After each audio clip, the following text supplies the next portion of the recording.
El catedrático emérito de la Universidad Politécnica de Madrid, Francisco Aparicio Izquierdo, es una referencia en investigación en el ámbito del transporte.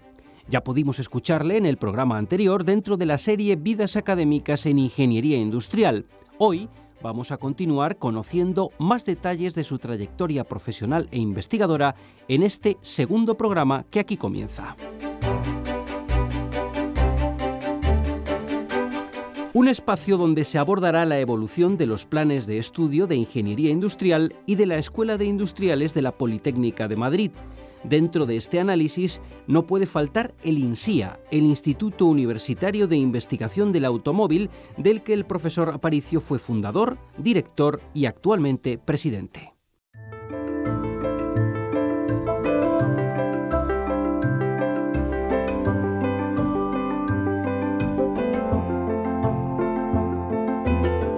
Y de nuevo es el catedrático de Proyectos de Ingeniería de la UNED, Miguel Ángel Sebastián, el encargado de entrevistar a nuestro protagonista de hoy.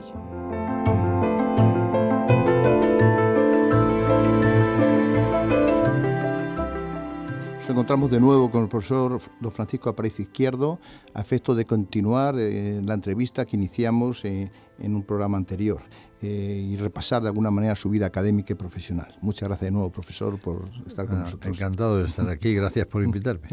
Muchas gracias. En el anterior programa habíamos barrido sus inicios como profesor, sus inicios como investigador y habíamos acabado catedrático de Transportes en Madrid. Sí. Cargo que ha desempeñado hasta hace un par de años en la Universidad Politécnica de Madrid, en la Escuela Superior de Ingenieros Industriales. Ha visto varios planes de estudio. Sí.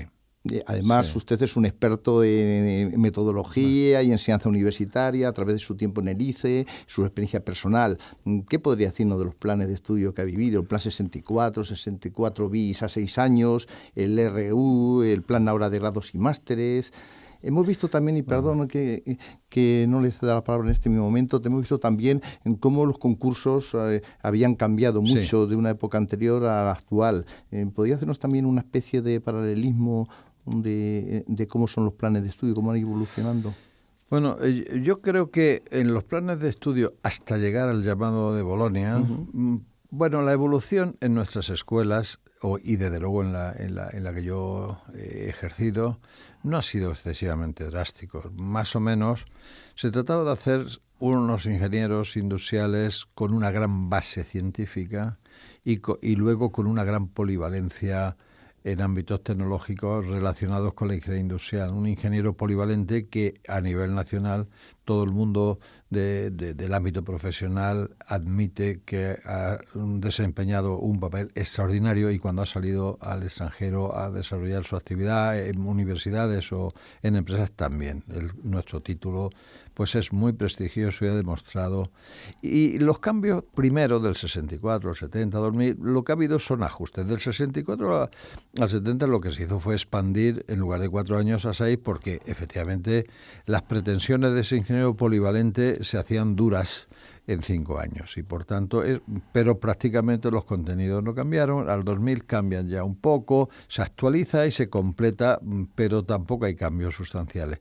Y sí se produce un cambio sustancial con el último plan, porque claro, ya no son 2 ciclos, digamos, con una secuencia completamente establecida. Ahora pues es el grado de 4 años, pero sin atribuciones, el máster, pero los máster, pues digamos que tienen un ámbito, incluso los estudiantes que llegan a ellos, pues con un espíritu algo diferente a lo que era el segundo ciclo anterior. Luego se introduce bastante la necesidad de utilizar métodos activos de enseñanza, que en el anterior programa recordábamos que mi labor en el ICE en los años 70, todo esto ya lo planteábamos a los profesores. Y bueno, ahí yo creo que hay un cierto, por lo menos yo lo vivo desde mi escuela, hay un cierto desconcierto. Yo creo que toda la historia del ingeniero industrial se sabía muy bien lo que hacer para lograr los objetivos que estaban contrastados por los años, mejorando continuamente, pero como muy soportado en base sólida. Al llegar a Bolonia yo creo que se ha dado un poco de salto. Por ejemplo, en mi escuela se ha llegado a asignaturas bimestrales, asignaturas con un cierto contenido doctrinal, científico, en 2 meses. Es imposible que un alumno. Uno observa que hay asignaturas que se ha pasado de asignaturas donde se suspendía muchísima gente, que por supuesto pues era un problema que trabajamos mucho por atajarlo y resolverlo, pero en que hay unas asignaturas que se da un aprobado general, 100% de aprobado. Es que lo de la campana de Gauss ya no se concibe, claro, a base de hacer trabajos en grupo, unos alumnos se apoyan en otros, etcétera, pues efectivamente. Pero creo que yo lo definiría como un cierto desconcierto en el sentido de que se ha dado un salto a unas metodologías nuevas y casi a unos objetivos diferentes, y eso requerirá su tiempo para acomodarlo. Como las escuelas tienen su trayectoria, los profesores, si son buenos enseñando en un plan, lo van a seguir siendo. Bueno, todo ello se irá superando. Creo que se gana en algunos aspectos, por ejemplo, la capacidad de iniciativa de los alumnos para trabajar solos, en grupo, utilizar medios, utilizar bibliografías por su cuenta y no lo que el profesor está enseñando directamente y todo el programa. Bueno, hay aspectos, capacidades, se está trabajando mucho en capacidades y en eso creo que es bueno y que es una parte positiva del cambio, pero después no sé si está quedando tan redonda la formación, por lo menos si la comparamos con antes. ¿Y qué pasa con los profesores? Paralelamente a los profesores se les ha cambiado el sistema lo comentábamos también en el programa anterior. Entonces los profesores ahora mismo, para poder ser acreditados, hay un parámetro fundamental que pesa más que ningún otro, que es las publicaciones científicas. Pero claro, no es el mismo requerimiento ser bueno para obtener publicaciones científicas. Bueno, algunas de ellas fantásticas y otras de ellas con un poquito de habilidad pues se va logrando y uno puede llegar a acreditarse de profesor, de catedrático y no ser un buen profesor. Yo creo que ahora es fácil. Antes era imposible. Claro. Antes era casi imposible en una oposición llegar a ser catedrático sin ser un buen profesor.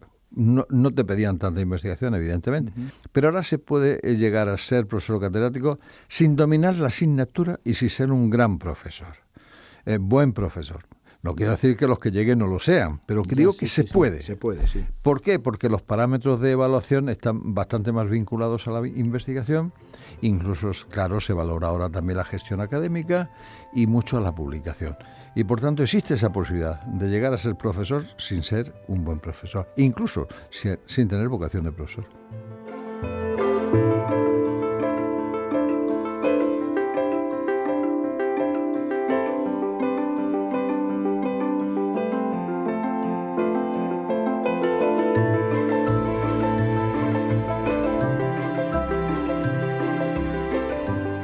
Pero como contrato de investigación no hay en universidades, si quieres estar contratado tienes que ser profesor, aunque tu vocación sea más investigadora. Aunque sea más investigadora. Es diferente, ¿eh? Sí. Seguramente yo no estoy en disposición de hacer un balance social, es decir, el balance porque esto está contribuyendo por la vía de la investigación de las universidades, nos ha situado en el 10º país en producción científica del mundo. Nos falta más transferencia de tecnología, pero ya está la base de la investigación muy avanzada y seguramente para la sociedad, no digo que para la sociedad sea peor esta situación, ¿eh? Pero bueno, tiene esas características buenas y puede tener esas otras. Y también la gran dedicación de los profesores pues a cumplimentar los requisitos que se le exigen y verse a veces algunos posiblemente con la tentación de abandonar otros en la docencia. Pero insisto, no estoy estableciendo que lo otro era mejor y esto no, pero es distinto y tiene claroscuros ambos. Sí, lo que quizá está reseñando es que a lo mejor se ha pasado muy bruscamente de un lado a otro, que posiblemente un caminar más pausado hubiera sido a lo mejor más hubiera despistado menos. Como todo cambio, pues si se hace con una cierta secuencialidad y a una velocidad adecuada, seguramente las transformaciones van logrando óptimos en cada una de las etapas. Se podían haber aprovechado las ventajas del nuevo sistema sin perder las ventajas del antiguo. Pues un poco más, sí, seguramente, ¿no? Sí, ya que estamos con el cambio de formato, cambio de investigación, en el anterior programa se había perfilado pues el cambio obtenido en la Escuela de Madrid, en la Escuela histórica de ingenieros industriales, a través de la experiencia del profesor Puente, de ser un centro de formación de profesionales cualificados a convertirse en un centro universitario de investigación, con laboratorios, en que enlaza un poco con esta anterior pregunta. ¿Podía darnos su percepción, su evolución? Desde luego, la escuela de la Castellana, bueno, quizá por eso, porque el profesor Puente fue de los iniciadores, se adelantó un poco y algunos le hemos seguido. Yo me declaro que, así como tuve una gran, el profesor Escala, el profesor Bautista, influencia en mi trayectoria, el profesor Puente en este aspecto que me impulsó, por ejemplo, a crear un instituto de investigación de la nada, y es un instituto que en el que hoy trabajan 85 personas, en el ámbito de los vehículos, tanto eléctricos, híbridos, autónomos, la seguridad vial, la biomecánica aplicada a las colisiones, tenemos un conjunto de áreas y estudios propios del transporte y de los impactos ambientales, etcétera. Pues claro, todo eso no existía. Cuando yo llegué a la cátedra no existía, digamos, nada. Unos cuantos profesores que venían 1 hora a la semana, algunos de ellos y tal, y que dejaron el grupo rápidamente. Entonces, todo eso, claro, ha ido transformando la escuela. En el ámbito del automóvil hemos pasado casi, digamos, de cero a ser en este momento un centro bastante reconocido a nivel internacional, uno de los mejores de Europa, a escala por lo menos universitaria.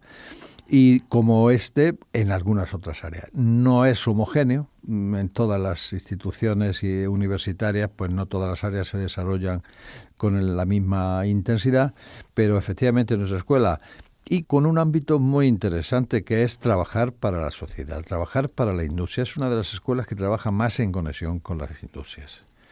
Y esto genera naturalmente un valor añadido en la transferencia de tecnología y, por tanto, no solo en formar buenos profesionales muy vinculados con la industria.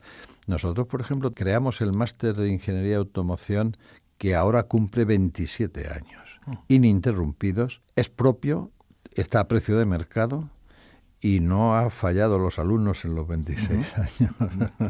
También luego también hemos puesto el máster en vehículos híbridos y eléctricos y últimamente este año la primera vez en vehículos autónomos.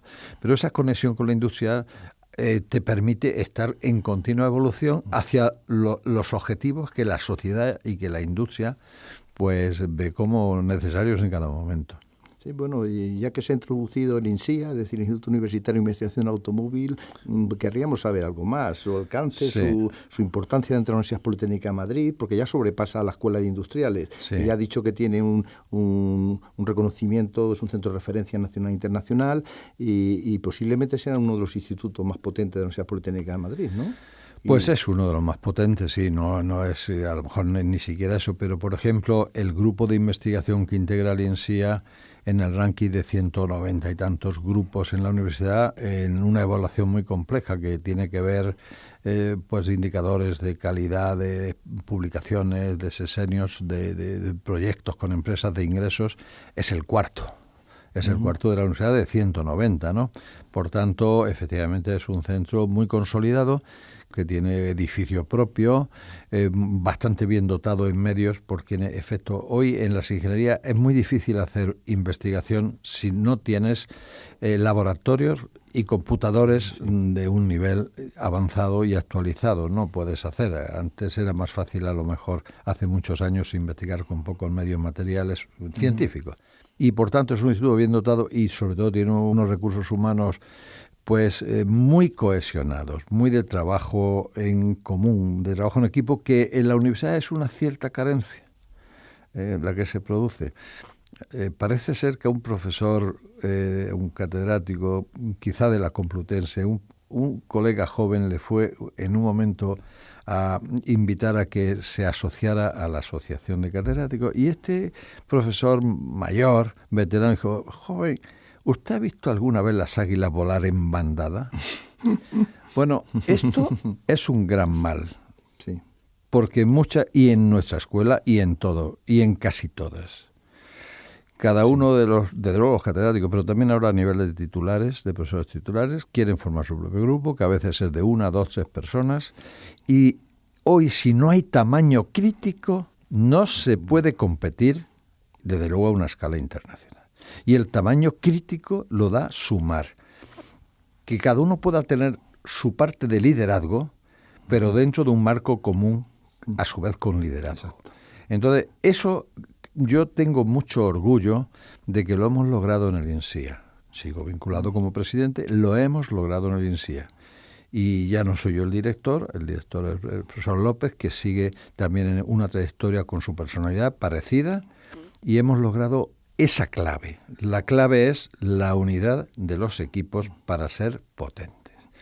Y en eso es lo que yo me siento orgulloso, y es la característica fundamental. Y una pregunta indiscreta, si me lo permite. Sí. ¿El INSIA cuesta dinero a la Universidad Politécnica de Madrid o produce beneficios? No. Primero, el INSIA, todas sus instalaciones prácticamente, edificios, instalaciones científicas, han sido obtenidas con recursos ajenos a la universidad, salvo el terreno en el campus sur de la universidad, que son 50.000 metros cuadrados y que tiene su valor, pero salvo eso, los edificios incluso fueron aportados no del mundo universitario, sino más bien de la empresa a través de la Consejería de Economía de la Comunidad de Madrid y del Ministerio de Industria o de los proyectos.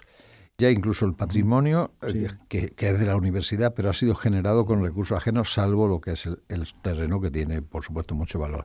Pero luego el INSIA en este momento es rentable a la universidad. No solo el INSIA aporta, produce bastantes doctores, programas, sino desde el punto de vista estrictamente económico, el INSIA, a través de los cánones que la universidad tiene de todos los ingresos, esos superan el pequeño presupuesto que la universidad asigna. Es decir, que el INSIA cumple todas sus funciones de investigación y académica y además es rentable a la universidad. Extraordinario. Enhorabuena. Gracias.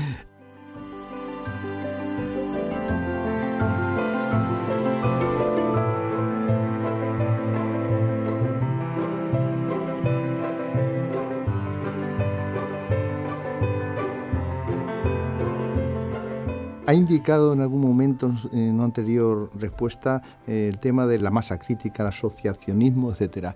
A lo largo de su vida académica, pues está muy vinculado, pues sí, a una asociación de fabricantes de automoción, a la Asociación Española de Ingeniería Mecánica, a la Federación Iberoamericana. ¿Qué podría decirnos de esa faceta de su vida académica? Sí, yo es que como confío, como creo mucho en la unidad, más que en el lobo solitario, aunque yo he sido, desde el punto de vista didáctico, he sido muy autodidacta toda mi vida, pero desde el punto de vista de unir esfuerzos, pues también lo he llevado a ese plano. En la Sociedad de Ingeniería Mecánica yo soy un socio desde siempre, pero ahí no he tenido oportunidad de tener otras actuaciones. Pero sí fundé la Asociación Española de Profesionales de la Automoción, donde ahora mismo hay como lo que llamamos protectores, unas 30 empresas, todas las asociaciones del sector prácticamente, de fabricantes, de componentes, están vinculadas y tiene unos 1.500 socios en España y luego pues varios miles de seguidores, ¿no? La Asociación Profesional de Automoción tiene una actividad bastante interesante. Pero también pensé que España, y desde esta casa que se expande a través de los medios menos convencionales, ¿no?, de transmisión del conocimiento, que Hispanoamérica, Iberoamérica, el lenguaje español, todo lo que hagamos seguramente es poco. Siempre se ha acusado un poco que España ha abandonado este terreno. Yo tuve cierta sensibilidad, pues ya en el año 90, con algunos colegas de allá, de Argentina, México, etcétera, y también fundé la Federación Iberoamericana de Ingenieros Mecánicos. Nunca quise yo dirigir estas asociaciones, pero al final, en este momento soy presidente de las dos, muy a pesar mío.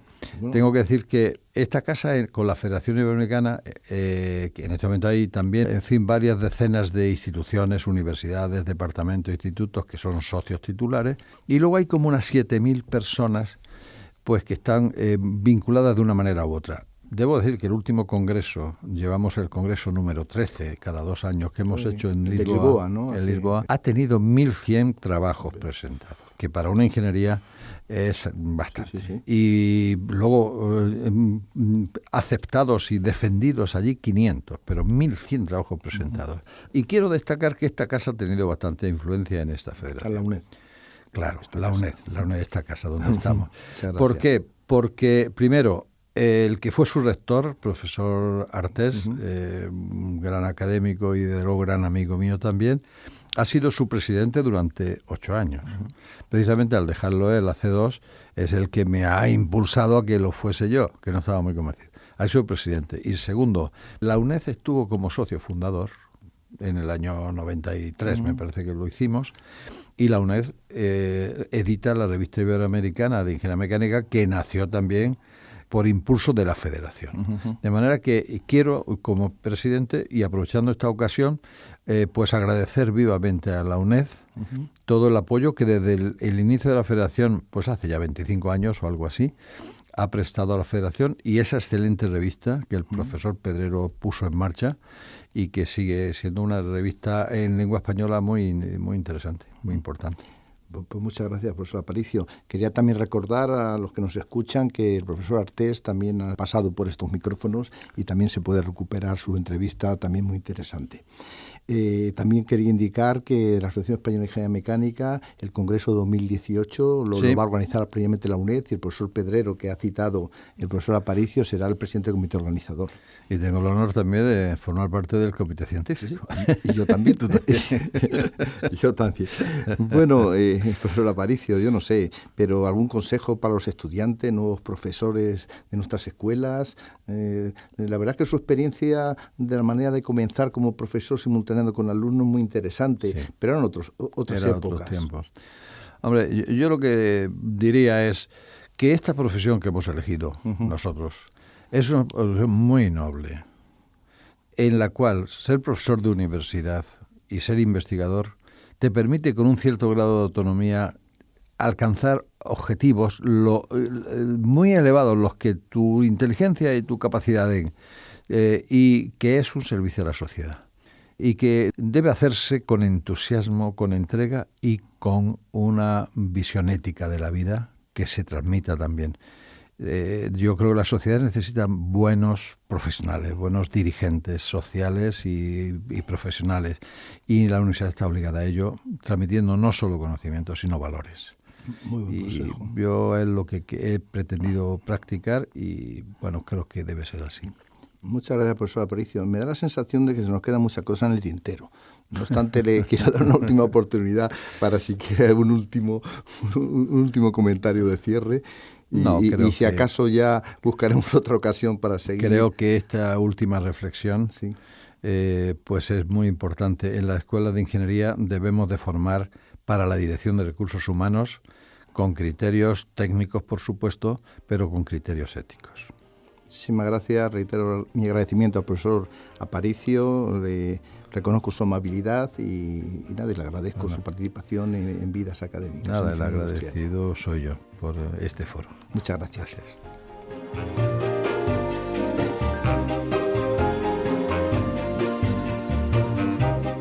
Y con estas reflexiones termina este programa doble de Vidas Académicas en Ingeniería Industrial, en el que ha sido su 14º episodio. La serie al completo se puede seguir a través de varias opciones que ahora recordamos: el canal de la UNED, canal.uned.es, YouTube, tecleando UNED Radio, y en los podcasts de Radio Televisión Española en rtv.es/UNED. Gracias por seguirnos y hasta pronto.